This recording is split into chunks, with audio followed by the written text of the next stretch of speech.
کیا کیا باتیں آتی ہیں دماغ میں, کھوپڑی میں. ابھی میں ایک واقعہ سنایا نا, جس نے مجھے سنایا تو بس میں آنکھوں سے ضبط نہیں کر پا رہا تھا. حضرت مولانا طاری جمیل صاحب کا واقعہ ہے. ایک شخص آیا مجھ سے ملنے کے لیے, خواجہ سرا ہے. میں تو پہلی دفعہ زندگی میں کوئی خواجہ سرا مجھ سے ملا. میں سمجھا کہ پراپر آدمی, اتنی بڑی اس کی داڑھی اور رنگ ماشاءاللہ بڑی مردانہ وجہ. لیکن جب بات چیت کا انداز ہوتا ہے تھوڑا سا, وہ ایٹیٹیوڈ سے اندازہ ہو گیا کہ یہ مکمل مرد نہیں ہے. تو اس نے مجھے خود بتا دیا میں خواجہ سرا ہوں. میں نے کہا بھائی ہم سے ملنے کے لیے کیسے آیا آپ, اتنی بڑی داڑھی آپ کی. اس نے اپنا جو واقعہ سنایا نا, میں 3 دفعہ وہ واقعہ سناتے ہوئے رویا ہوں. اور جب وہ سنا رہا تھا اس وقت میرے آنکھوں سے آنسو نکل رہے تھے. اس نے یہ ابھی بھی میرا بیان سنتا ہے وہ. اس نے واقعہ سنایا کہ میں جب پیدا ہوا تھا نا تو میں خواجہ سرا تھا. گھر میں ایسا بچہ پیدا ہو جائے والدین کی طرف سے عزت نہیں ملتی. جب 10-12 سال کا ہوا تو نہ بھائی مجھے عزت دے رہا ہے اور نہ میرا والد مجھے عزت دے رہا ہے. میں بھائی کے ساتھ کہتا ہوں مجھے باہر لے کے جاؤ تو وہ کہتے ہیں لوگ میرا مذاق اڑائیں گے تمہیں دیکھ کے. ظاہر ہے اس کی حرکتیں تھوڑی زنانہ لڑکیوں والی حرکتیں ہوتی ہیں. اور والد بھی کہیں محفلوں میں نہیں لے کے جا رہے, ایک مذاق اڑایا جاتا ہے.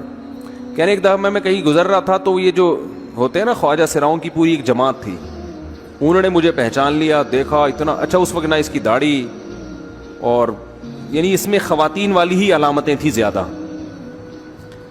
تو انہوں نے مجھے کہہ رہے اتنی عزت دی, کھانا کھلایا اور اپنے گرو کے پاس لے کر گئے. اور گرو نے کہا کہ تم ہمارے ایجنٹ بن جاؤ, ہم تمہیں پھر ڈانس ماس کروائیں گے, آدھے تمہارے آدھے ہمارے, جو بھی اس کا سیٹ. کہہ رہے مجھے پہلی دفعہ کہیں عزت ملی. تو لیکن میرے ابا کو پتہ چل گیا تو ابا نے لا کے طبیعت سے کوٹ دیا, ٹھیک ہے نا, کہ دوبارہ ان میں نہیں بیٹھنا. ٹھیک ہے ہم نے توبہ کر لی بھائی, یہ برے لوگ ہیں, ڈانس ماس اچھی چیز نہیں ہے, ٹھیک ہے. تو اب کیا ہوا, کہتے ہیں کہ پھر جو ہے نا کچھ دنوں میں کہیں کسی سے جھگڑا میرا ہوا کسی بات پہ, تو اس نے انتقام لینے کے لیے شکایت لگا دی ابا کو کہ یہ دوبارہ ان کے پاس گیا, حالانکہ وہ جھوٹی شکایت تھی. اب ابا کو لگا کہ یہ صحیح کہہ رہا ہے جس نے شکایت لگائی ہے, کیونکہ شبہ تو تھا نا ابا کو دوبارہ جائے گا. ابا نے پھر مارا. تو کہہ رہے اب میں بول رہا ہوں کہ میں نے یہ کام نہیں کیا, میں نہیں جا رہا ان کے پاس, میں نہ ناچ گانا سیکھ رہا ہوں, کچھ بھی نہیں. لیکن ابا نے اس کی باتوں میں آ کے انکوائری نہیں کی ہوگی پوری, وہ سمجھے ہوں گے کہ بھئی ایسا ہی ہے, تو ابا نے پھر کٹائی لگائی. تو اس کے دل میں منفی جذبات پیدا ہو گئے اور یہ گھر سے بھاگ گیا کہ بھئی مجھے ویسے تو عزت نہ یہاں مل رہی ہے اور میں ذلت برداشت بھی کر رہا ہوں, تو بھی کہہ رہے میں وہاں چلا گیا. تو جب میں وہاں گیا ہوں نا خواجہ سراؤں کے ہاں, تو وہی گرو اور ڈانس, اور پھر اس نے مشہور کچھ ایکٹروں کے نام بتائے جن کے ساتھ ہم ڈانس کرتے تھے, اور پیسے آنا شروع ہو گئے, آدھے گرو کی جیب میں آدھے ہماری, اور ہٹو بچوں. لیکن ظاہر ہے یہ کوئی عزت دار راستہ تو نہیں ہے نا. کہہ رہے ہیں کہیں سے تبلیغی جماعت میں حضرت مولانا طاری جمیل صاحب آ گئے, انہوں نے اجازت مانگی, ہمارے گرو کو پیغام بھیجا بھائی مجھے ایک دفعہ یہاں آ کے دعوت دینے دو. اس نے اجازت دے دی, آ جاؤ بھائی. بیان کیا, ان کو سمجھایا بھائی یہ زندگی نہیں ہے, اللہ کی سیروزے کے لیے بہرحال ترغیب دی. کہہ رہے ہیں میں تیار ہو گیا, باقی لوگ تیار نہیں ہوئے, میں تیار ہو گیا. کہہ رہے میں نے گرو سے اجازت لی, اس نے کہا جاؤ لگا لو سیروزہ.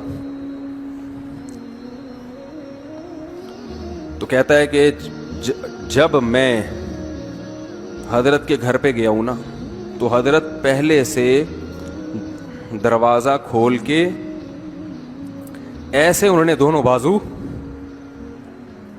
پھیلائے ہوئے تھے استقبال کے لیے, پہلے سے کھڑے ہوئے تھے علماء کے ساتھ. کہتے اتنے مشہور آدمی, اتنی بڑی سیلیبریٹی, اور اتنے بڑے بڑے علماء, ان کی پگڑیاں, ان کے اتنا خوبصورت لباس, جو خود عزت دار لوگ ہیں. کہہ رہے ایسے جو ہے نا میرے استقبال کے لیے دونوں بازو پھیلا کر کھڑے ہوئے, اور ایسے مجھے بیٹا بنا کے نہ اپنے سینے سے لگایا کہ تو میرا بیٹا ہے. کہہ رہے خدا کی قسم مجھے زندگی میں پہلی مرتبہ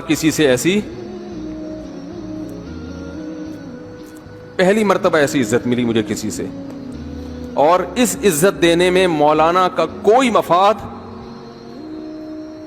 بولو بھائی, کچھ بھی, بلکہ ذلت ہو گئی نا. لوگ کہتے ہیں خواجہ سرا کو بیٹا بنایا ہوا ہے, اور اس وقت تو اس میں بیچارے میں کچھ زنانہ سی علامتیں بھی تھیں. تو خواجہ سرا کو کیا دے رہے ہیں, عزت دے رہے ہیں.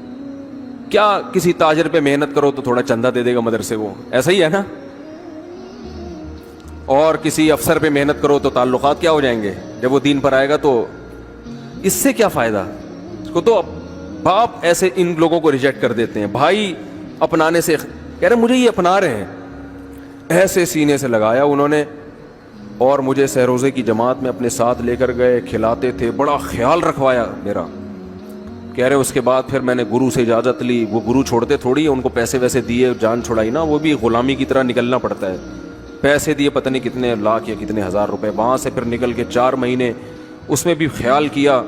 تو پھر تبلیغ کے بزرگوں سے ملا, پھر انہوں نے پورا مجھے بتایا کہ بھائی تم یہ علاج کرو تاکہ تمہارے اندر یہ زنانہ علامتیں ختم ہو. تو وہ علاج کر رہا تھا ماشاءاللہ, انجیکشن لگے, انجیکشن میں ڈاکٹروں کی بھی مدد کروائی. یہ ایسی این جی او ہے میرے بھائی جس کو کوئی بھی این جی او نہیں کہتا, نہ ان کے کوئی اشتہار آ رہے ہیں. کتنے لاکھوں لوگوں کو اس طرح سے یہ لے کر بھی آئے اور ان کے مسائل بھی حل کیے, مگر نہ کوئی ویڈیو بن رہی ہے, نہ کوئی اشتہار آ رہا ہے. یہ تو اس نے خود مجھے بتا دیا نا, اور اس نے کہا ایسے سینکڑوں لوگوں کے ساتھ ہوا ہے. تو اس کی ماشاءاللہ اب داڑھی نکل گئی. اس نے کہا آہستہ آہستہ میں اللہ سے امید ہے کہ مکمل مرد بن جاؤں گا میں. تو یہ ہے وہ دعوت جس میں آپ کا کوئی مفاد بولو نہیں ہے.